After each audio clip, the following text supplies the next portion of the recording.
بسم اللہ الرحمن الرحیم۔ بوئے کربلا۔ ایک روز حضرت امام حسین رضی اللہ تعالیٰ عنہ حضور صلی اللہ تعالیٰ علیہ وسلم کی گود میں تشریف فرما تھے اور حضرت ام الفضل بھی پاس بیٹھی تھیں۔ ام الفضل نے حضور صلی اللہ تعالیٰ علیہ وسلم کی طرف دیکھا کہ آپ کی دونوں آنکھوں سے آنسو بہہ رہے تھے۔ ام الفضل نے عرض کیا، یا رسول اللہ، یہ آنسو کیسے ہیں؟ تو حضور نے فرمایا کہ جبرائیل نے مجھے خبر دی ہے کہ میرے اس بچے کو میری امت قتل کر دے گی، اور جبرائیل نے مجھے اس سرزمین کی جہاں میرا یہ بچہ شہید ہوگا سرخ مٹی بھی لا کر دی۔ حضور صلی اللہ تعالیٰ علیہ وسلم نے اس مٹی کو سونگا اور فرمایا، اس مٹی سے مجھے بوئے کربلا آتی ہے۔ اور پھر وہ مٹی حضور صلی اللہ تعالیٰ علیہ وسلم نے ام المومنین حضرت ام سلمہ رضی اللہ تعالیٰ عنہا کو دے دی اور فرمایا، اے ام سلمہ، اس مٹی کو پاس رکھو، جب یہ مٹی خون بن جائے تو سمجھ لینا میرا بیٹا شہید ہو گیا۔ حضرت ام سلمہ رضی اللہ تعالیٰ عنہا نے اس مٹی کو ایک سیسی میں بند کر لیا، اور پھر جس دن حضرت امام حسین رضی اللہ تعالیٰ عنہ کربلا میں شہید ہوئے، اسی روز یہ مٹی بند سیسی میں خون بن گئی۔ امام حسین کا دلیرانہ جواب۔ حضرت امیر معاویہ رضی اللہ تعالیٰ عنہ کے وصال کے بعد جب یزید تخت نشین ہوا، اس نے اپنی بیعت کے لیے اطراف و ممالک سلطنت میں خط روانہ کیے اور مدینہ منورہ کے عامل کو بھی لکھا کہ وہ امام حسین رضی اللہ تعالیٰ عنہ سے بھی یزید کی بیعت لیں۔ چنانچہ جب عامل مدینہ حضرت امام حسین رضی اللہ تعالیٰ عنہ کی خدمت میں یزید کی بیعت لینے کے لیے حاضر ہوا تو حضرت امام حسین رضی اللہ تعالیٰ عنہ نے یزید کے فسق و فجور کی بنا پر اسے خلافت کے لیے نااہل قرار دیا اور شجاعت و دلیری کے ساتھ جواب دیا کہ میں اس ظالم کی ہرگز بیعت نہ کروں گا۔ عامل یہ جواب پا کر پلٹ گیا اور یزید کو اس جواب سے مطلع کر دیا۔ یزید کو جب اس بات کا پتہ چلا کہ امام حسین نے میری بات نہیں کی تو اس نے مستلح ہو کر عامل مدینے کو حکم بھیجا کہ امام حسین کو میری بیعت پر مجبور کرو، ورنہ اس کا سر کاٹ کر میرے پاس بھیج دو۔ حضرت امام حسین رضی اللہ تعالیٰ عنہ کو جب اس یزیدی حکم کا پتہ چلا تو آپ نے مدینہ منورہ کی سکونت ترک فرما کر مکہ معظمہ چلے جانے کا ارادہ فرما لیا اور مدینہ منورہ سے روانگی سے پہلے رات کو نانا جان حضور صلی اللہ تعالیٰ علیہ وسلم کے مزار انور پر حاضر ہوئے اور رو رو کر عرض حال کرنے لگے، اور پھر روضہ انور سے لپٹ کر وہیں سو گئے۔ خواب میں دیکھا کہ نانا جان تشریف لائے ہیں اور آپ نے حسین کو چوما اور سینے اقدس سے لگا لیا اور فرمایا، بیٹا حسین، عنقریب ظالم تجھے کربلا میں بھوکا پیاسا قتل کر دیں گے، تیرے ماں باپ اور تیرے بھائی تیرے انتظار میں ہیں، وحشت تیرے لیے آرستہ ہو رہا ہے، اس میں ایک درجات عالیہ ہے جو شہید ہوئے بغیر تجھے نہیں مل سکتے، جاؤ بیٹا، صبر و شکر سے جام شہادت پی کر میرے پاس آؤ۔ حضرت امام حسین رضی اللہ تعالیٰ عنہ یہ خواب دیکھ کر گھر آئے اور اہل بیت کو جمع کر کے یہ خواب سنایا اور مدینے سے مکہ جانے کا مصمم ارادہ کر لیا، اور پھر اپنے برادر بزرگ حضرت امام حسن رضی اللہ تعالیٰ عنہ کے مزار انور پر حاضر ہوئے اور کلمات رخصت زبان پر لائے، اور پھر ماں کی قبر انور پر حاضر ہوئے اور عرض کیا، اے اماں جان، یہ نازوں کا پالا تمہارا حسین آج تم سے جدا ہونے آیا ہے اور آخری سلام عرض کرتا ہے۔ قبر انور سے آواز آئی، وعلیکم السلام مظلوم، اور آپ وہاں کچھ دیر روتے رہے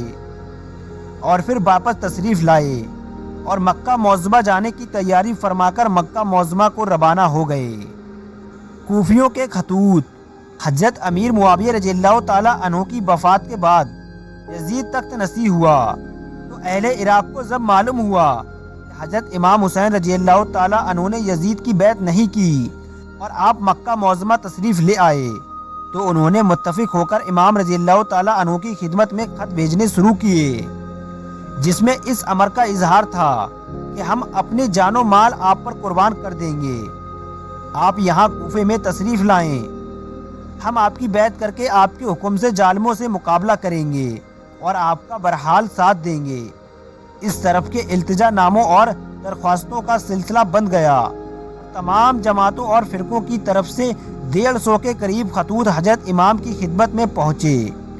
آپ کہاں تک خاموش رہتے؟ کوفیوں کے پیہم اصرار پر آپ نے انہیں جواب دیا کہ تمہارے 150 کے قریب خط پہنچے، میں فی الحال اپنے چچا جاد بھائی مسلم بن عقیل کو تمہاری طرف بھیجتا ہوں تاکہ تمہاری سچائی کا پتہ چل سکے۔ تم اگر واقعی میرا ساتھ دینا چاہتے ہو تو میرے نمائندے مسلم بن عقیل کی بیعت کرو۔ جب وہ تمہارے حال اور سکے مقال سے مجھے مطلع کریں گے تو میں بھی آ جاؤں گا۔ سبق: کوفیوں کی بے وفائی مشہور ہونے کے باوجود حضرت امام رضی اللہ تعالیٰ عنہ نے ان کی درخواستوں پر توجہ اس لیے فرمائی تاکہ کل قیامت کے دن وہ لوگ یہ نہ کہہ سکیں کہ ہم ظالموں سے مقابلہ اور ان سے رہائی کے طلبگار تھے، لیکن ابن علی حسین رضی اللہ تعالیٰ عنہ نے ہماری کسی درخواست پر توجہ نہ فرمائی۔ لیکن حالات کا پتہ لگانے کے لیے آپ نے پہلے اپنے چچا داد بھائی حضرت مسلم بن عقیل رضی اللہ تعالیٰ عنہ کو وہاں بھیجا اور حضرت مسلم سے فرمایا کہ تم وہاں جا کر میرے لیے کوفیوں سے بیعت لو، اگر انہوں نے بیعت کر لی تو مجھے مطلع کرنا، میں بھی آ جاؤں گا۔ چنانچہ حضرت مسلم اپنے 2 کمسن بچوں کو ساتھ لے کر کوفے کو روانہ ہو گئے۔ ان دونوں صاحبزادوں کا نام محمد اور ابراہیم تھا۔ یہ دونوں اپنے باپ کو بہت پیارے تھے، اس لیے یہ دونوں بھی اس سفر میں اپنے والد بزرگوار کے ہمراہ ہو گئے۔ حضرت مسلم کوفے پہنچے تو آپ نے مختار بن عبید کے مکان پر قیام فرمایا۔ آپ کی تشریف آوری کی خبر سن کر جوک در جوک مخلوق آپ کی زیارت کو آئی اور 12,000 سے زیادہ تعداد نے آپ کے دست مبارک پر حضرت امام حسین رضی اللہ تعالیٰ عنہ کی بیعت کی۔ حضرت امام مسلم نے اہل عراق کی گربیدگی با عقیدت دیکھ کر حضرت امام رضی اللہ تعالیٰ عنہ کی جناب میں عریضہ لکھا، جس میں یہاں کے حالات کی اطلاع دی اور التماس کیا کہ آپ جلدی تشریف لے آئیں تاکہ بندگان خدا یزید کے ناپاک سر سے محفوظ رہیں اور دین حق کی تائید ہو۔ ادھر جب یزید کو اس صورتحال کا پتہ چلا، اس نے حاکم بصرہ عبید اللہ بن زیاد کو حکم بھیجا فوراً کوفے پہنچ کر لوگوں کو امام حسین رضی اللہ تعالیٰ عنہ کی بیعت سے روکے اور جنہوں نے بیعت کر لی ہے انہیں تمی کرے۔ ابن زیاد بڑا مکار اور جلاد تھا۔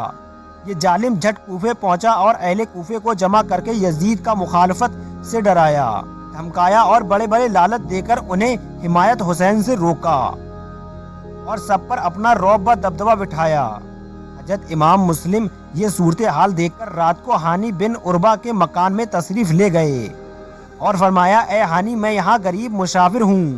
تو اہل کوفے سے خوب واقف ہے، میں تیری پناہ میں آیا ہوں، مجھے اپنے مکان میں پناہ دے۔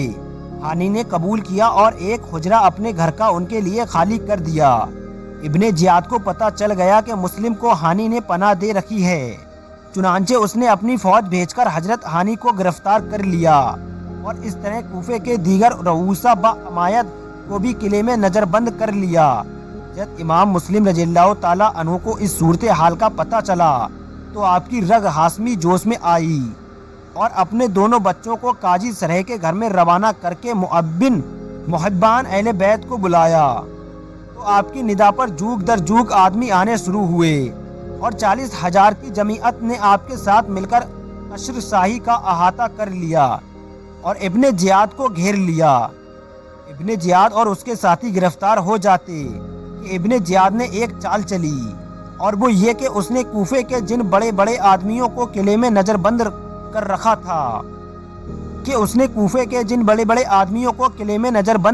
تھا نے مجبور کیا کہ تم چھت پر جا کر اہل کوفے کو سمجھاؤ اور ڈراؤ اور انہیں مجبور کر کے مسلم سے الگ کر دو۔ یہ لوگ ابن زیاد کی قید میں تھے اور جانتے تھے کہ اگر ابن زیاد کو شکست بھی ہوئی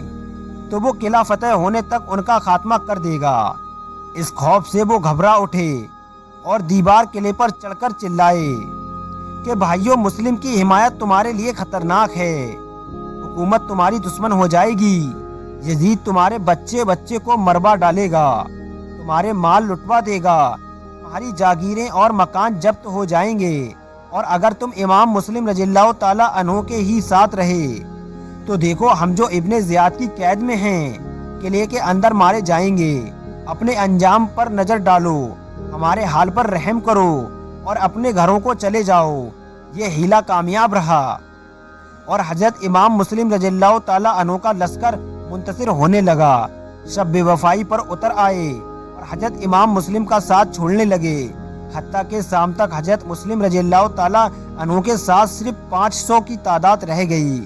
اور غروب آفتاب کے بعد اندھیرا ہوا تو وہ بھی ساتھ چھوڑ گئے اور امام مسلم رضی اللہ تعالیٰ عنہ تنہا رہ گئے۔